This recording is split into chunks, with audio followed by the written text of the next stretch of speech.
Hello friends, எல்லாருக்கும் வணக்கம். இந்த வீடியோவில் நம்ம எதை பற்றி பார்க்க போகிறோம் அப்படின்னா, அங்கன்வாடிக்கான இன்டர்வியூ முடிவு எப்போ வரப்போகுது, செலெக்ஷன் லிஸ்ட் ரெடி ஆகிடுச்சா அப்படின்னு கேட்டிங்கன்னா, ஆல்ரெடி செலெக்ஷன் லிஸ்ட் ரெடி ஆகிட்டு எந்தெந்த மாவட்டங்களுக்கு எப்போ ரிலீஸ் பண்ண போகிறாங்க, இன்டர்வியூவில் நீங்கள் 100 மார்க்குக்கு எவ்வளோ மார்க் எடுத்துருக்கிறீங்க அப்படின்றத பற்றி தான் இந்த வீடியோவில் சொல்ல போகிறேன். நம்ம சேனலை நீங்கள் முதல் தடவை பார்க்குறீங்க அப்படின்னா கண்டிப்பாக சப்ஸ்கிரைப் பண்ணிட்டு பாருங்கள்.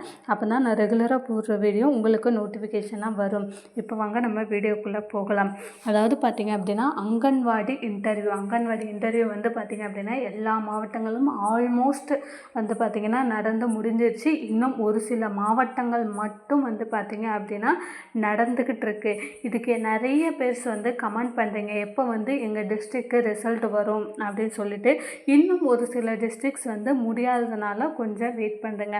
அதாவது இப்போ ஃபஸ்ட்டு நம்ம என்ன பார்த்துருவோம் அப்படின்னா, அங்கன்வாடி இன்டர்வியூ நடந்தது இல்லையா, அந்த இன்டர்வியூவில் நீங்கள் 10 மார்க்கு அப்படின்னா அந்த 10 மார்க்குக்கு நீங்கள் எவ்வளோ மார்க் நீங்கள் எடுத்துருக்கிறீங்க, அப்போது ஓவராலாக உங்களோட சர்டிஃபிகேட்டையும் உங்களுடைய இன்டர்வியூ மார்க்கையும் சேர்த்து 100 மார்க்குக்கு உங்களோட மார்க் என்ன அப்படின்றத இந்த வீடியோவில் தெரிஞ்சுக்கலாம்.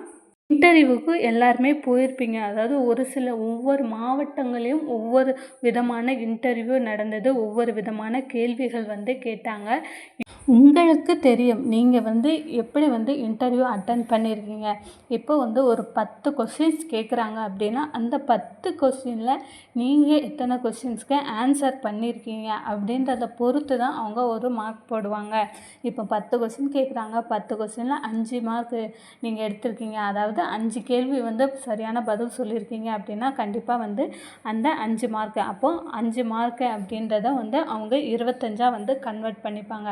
அதாவது உங்களுடைய சர்டிஃபிகேட் 10th 12th அதோட சர்டிஃபிகேட்டோட மார்க் லிஸ்ட்டில் எவ்வளோ பர்சன்டேஜ் எடுத்துருக்கீங்க அப்படின்றது, ப்ளஸ் உங்கள் இன்டர்வியூ ஒரு 50 மார்க்குக்கு அப்படின்னா அதில் நீங்கள் எவ்வளோ மார்க் எடுத்திருக்கீங்க அப்படின்றதையும் ரெண்டையும் ஈக்குவல் பண்ணி டோட்டல் அங்கேயே போட்டுருவாங்க. ஒன்ஸ் நீங்கள் இன்டர்வியூ அட்டன் பண்ண போயிருக்கிறீங்க அப்படின்னாலே உங்களுக்கே தெரிஞ்சிடும், அவங்களே இன்டர்வியூவில் நீங்கள் பாஸாக ஃபெயிலாக, அதாவது இந்த வேலைக்கு நீங்கள் ஓகேவா இல்லையா அப்படின்னு அவங்க இன்டர்வியூவிலேயே மார்க் போட்டுருவாங்க. அதுதான் நமக்கு ஃபைனல் மார்க்காகவும் இருக்கும்.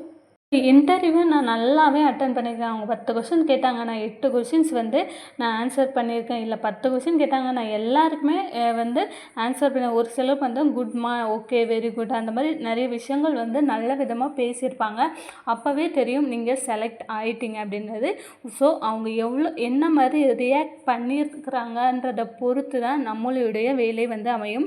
இதற்கு அப்பாற்பட்டு பார்த்திங்க அப்படின்னா நமக்கு கம்யூனிட்டி வைஸ் இருக்குது, அதுக்கப்புறம் கட் ஆஃப் மார்க் இருக்குது.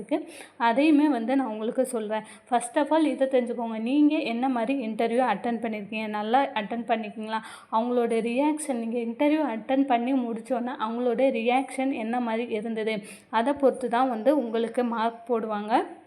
ப்ளஸ் உங்களோட ஸ்கூல் மார்க் ஷீட்டில் என்ன மார்க் இருக்குது அதோட பர்சன்டேஜ் எழுவது. 100க்கு நீங்கள் எவ்வளோ பர்சன்டேஜ் எடுத்திருக்கீங்க அப்படின்னு பார்த்துட்டு அதில் 50 மார்க்குக்கு நீங்கள் எவ்வளோ பர்சன்டேஜ் இருக்கீங்க, ஒரு 40% அப்படின்னா இதில் ஒரு 40%னால் கிட்டத்தட்ட 80 மார்க், 100க்கு 80 மார்க் எடுத்திருந்தீங்க அப்படின்னாலே தாராளமாக வேலை கிடைக்கும். இப்படி தான் பார்த்திங்க அப்படின்னா அவங்க கட் ஆஃப் மார்க் ஃபிக்ஸ் பண்ணுறாங்க. இதுலேயுமே ஒவ்வொரு கம்யூனிட்டிக்கும் கட் ஆஃப் போடுவாங்க. அந்த கட் ஆஃபில் பார்த்திங்க அப்படின்னா ப்ரையாரிட்டி விஷயங்கள் இருக்கும். அதாவது நீங்கள் இந்த மார்க் 100க்கு நீங்கள் 80 மார்க் எடுத்திருக்கீங்க அப்படின்னு ஒரு எக்ஸாம்பிளுக்கு வச்சுக்கலாம். அதற்கப்புறமா பார்த்திங்க அப்படின்னா ஒரு சிலர் 85, ஒரு சிலர் 90 இந்த மாதிரி மார்க் எடுத்திருக்கலாம். இதில் ஒரு சிலர் ப்ரையாரிட்டி கொடுத்துருப்பாங்க. அதுக்கப்புறம் பார்த்திங்க அப்படின்னா பிஎஸ்டிஎம் இந்த மாதிரி நிறைய விஷயங்கள் இருக்குது. அதுக்குன்னு பார்த்திங்க அப்படின்னா ஒரு மாவட்டத்தில் ஒரு 10 வேக்கன்சி இருக்குது. அதாவது உங்கள் சரௌண்டிங் உங்கள் அங்கன்வாடி மையத்துக்கு ஒரு டீச்சர் தான் தேவைப்படுவாங்க, ஒரு சமையலர், ஒரு உதவியாளர்.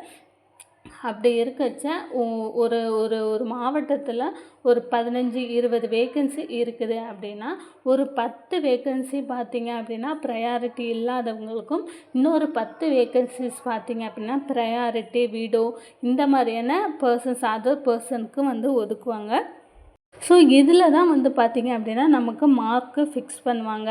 ப்ரையாரிட்டி இல்லை அப்படின்ற பட்சத்தில் நீங்கள் 90 மார்க்குக்கு மேலே நீங்கள் எடுத்திருந்தாலே வந்து கிடைக்கும்.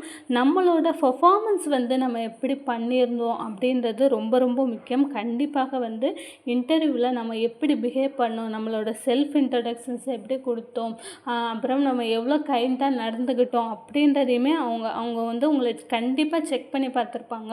உங்களுக்கே வந்து பார்த்தீங்க அப்படின்னா அது தெரியும். ஸோ அவங்களோட நீங்கள் பேசினதுக்கு இன்டர்வியூ அட்டன் பண்ணது அவங்களோட ரியாக்ஷன் என்ன மாதிரி இருந்தது, அதை பொறுத்து தான் வந்து பார்த்தீங்க அப்படின்னா நமக்கு கட் ஆஃப் மார்க் ஃபிக்ஸ் பண்ணுவாங்க. எல்லா டிஸ்ட்ரிக்ட்லையுமே பார்த்திங்கன்னா ஒரே கட் ஆஃப் மார்க் தான் வருமா அப்படின்னு கேட்டிங்கன்னா கண்டிப்பாக கிடையாது. ஒவ்வொரு டிஸ்ட்ரிக்ஸும் ஒவ்வொரு மாதிரி மாறுபடும். முக்கியமான ஒரு விஷயம் என்னென்னா, இதில் வந்து இந்த ப்ரையாரிட்டி, இந்த மார்க்கு இதெல்லாத்தையும் விட வந்து பார்த்திங்க அப்படின்னா உங்களோட வீடும் அந்த அங்கன்வாடி மையமும் 3 கிலோமீட்டருக்குள்ளே இருந்தாலே கண்டிப்பாக வந்து பார்த்திங்க அப்படின்னா நீங்கள் ஓரளவுக்கு நான் இன்டர்வியூ அட்டன் பண்ணியிருக்கேன், என்னோடய மார்க்கில் வந்து என்னோடய மார்க் ஷீட்டும் வந்து ஓரளவுக்கு நல்ல பர்சன்டேஜ் அப்படின்னு நினச்சிங்க அப்படின்னா கன்ஃபார்மாக உங்களுக்கு வேலை உறுதியாக கிடைக்கும். ஏன்னா அவங்க ஃபஸ்ட்டே வந்து மென்ஷன் பண்ணியிருக்காங்க என்னென்னா, உங்கள் அங்கன்வாடி மையத்துக்கும் உங்கள் வீட்டுக்கும் இடையே உள்ள இடைவெளி வந்து 3 கிலோமீட்டருக்குள்ளே இருக்கணும் அப்படின்னு சொல்லி அவங்களுக்கு பார்த்தீங்க அப்படின்னா ஈஸியாக கிடைக்கிறதுக்கான வாய்ப்பு இருக்குது. அப்படி யாராவது நீங்கள் இருந்தீங்க அப்படின்னா கண்டிப்பாக வந்து கமெண்ட் பாக்ஸில் கமெண்ட் பண்ணுங்கள். ரிசல்ட்டை பொறுத்தளவில் நம்ம இன்டர்வியூ அட்டன் பண்ண டேட்லேருந்து கண்டிப்பாக பார்த்தீங்க அப்படின்னா 1 மாதம் 1.5 மாதம் அந்த மாதிரி ஆகும். ஏன்னு வந்து பார்த்தீங்க அப்படின்னா நம்ம மட்டும் இன்டர்வியூ அட்டன் பண்ணியிருக்க மாட்டோம். நம்மளை மாதிரி நிறைய பேர் வந்து பார்த்திங்க அப்படின்னா இன்டர்வியூ அட்டன் பண்ணியிருப்பாங்க. நிறைய ஏரியா இருக்கும், நிறைய தாலுகா இருக்கும். ஒரு டிஸ்ட்ரிக்டை பொறுத்தளவில் எவ்வளோ வேக்கன்சி கொடுத்துருக்காங்க, எங்கே வந்து இன்டர்வியூ நடக்குதோ அந்த எல்லா டிஸ்ட்ரிக்ட்லேயும் வந்து எல்லா இதுலேயும் வந்து இன்டர்வியூ முடிச்சிச்சு. அதுக்கப்புறமா வந்து மார்க் எல்லாம் ஃபிக்ஸ் பண்ணிவிட்டு அப்புறம் தான் வந்து செலெக்ஷன் லிஸ்ட் விடுவாங்க. நமக்கு வந்து பார்த்திங்க அப்படின்னா ஆல்ரெடி மே மாதமே இன்டர்வியூ அட்டன் பண்ணிட்டேன் அப்படின்னு நினைக்கிறவங்களுக்கு ஜூலை மாதத்தில் வந்து ரிசல்ட்டு கன்ஃபார்மாக வந்து வந்துடும். ஸோ ரிசல்ட்டை பற்றி யாருமே வந்து கவலைப்படாதீங்க. நமக்கே வந்து ஓரளவுக்கு தெரியும், நமக்கு கிடைக்குமா கிடைக்காதா அப்படின்றது நமக்கு வந்து நல்லா தெரியும்.